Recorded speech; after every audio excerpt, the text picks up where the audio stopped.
Bom, nós vamos finalizar o tópico 6, que fala sobre ligações múltiplas, agora dando enfoque para as ligações π deslocalizadas. Nós já falávamos sobre isso quando nós falamos sobre ressonância, lá no capítulo 8, que a ressonância significa movimento de elétrons. Então nós vamos tomar como exemplo aqui o caso do benzeno. O benzeno tem essa estrutura, né, cíclica, onde você tem ligação duplas e simples alternadas. Como essas ligações duplas elas podem se movimentar no plano da molécula aqui, uma hora essa dupla está aqui, ela passa para cá e vem para cá. Então nós temos aqui os dois contribuintes de ressonância, que quando eles se juntam, eles formam o híbrido de ressonância que representa a molécula real do benzeno. Então, analisando os orbitais do benzeno, a gente percebe que esses 6 átomos de carbono formando esse anel, existem 6 ligações sigma entre os carbonos, assim como também existem 6 ligações sigmas entre os hidrogênios. Mas perceba que cada átomo de carbono está formando 3 ligações sigmas. Então, se ele está formando 3 ligações sigmas, a orientação dele tem que ser trigonal plana. E, portanto, cada carbono nessa estrutura do benzeno, ele tem uma hibridização sp2, certo? Bom, se ele tem o carbono, uma hibridização sp2, cada carbono desse tem um orbital p que não está participando do híbrido. E são esses orbitais p que podem formar a ligação π. Então pode formar uma nuvem eletrônica acima quanto abaixo do plano, entre esses dois carbonos, entre esses dois e entre esses dois.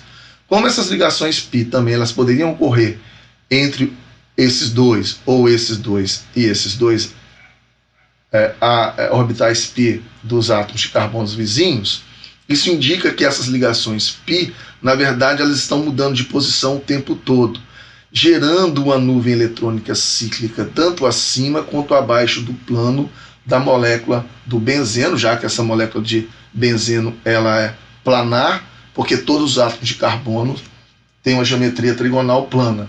Então você veria a molécula de benzeno com ligações π deslocalizadas tanto acima quanto abaixo do plano da molécula, portanto é melhor representada nesse desenho, tá certo?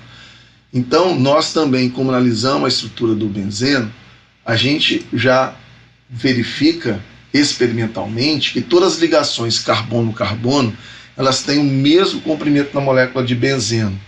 Isso justifica o porquê que existe o deslocamento de elétrons das ligações π na molécula de benzeno. Porque nós já sabíamos que ligação simples entre carbono elas são maiores do que as ligações duplas entre carbonos.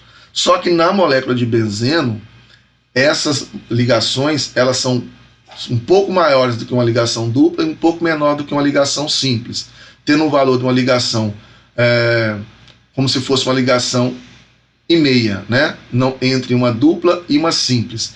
Então todas as ligações têm o mesmo comprimento do benzeno, justificando que então está havendo uma ressonância, que é a deslocalização de elétrons. Então, como conclusão geral desse tópico 6, sobre ligações múltiplas, nós temos que cada 2 átomos compartilham no mínimo 2 elétrons. Então, quando você vai formar uma ligação covalente, pelo menos 2 elétrons têm que ser compartilhados.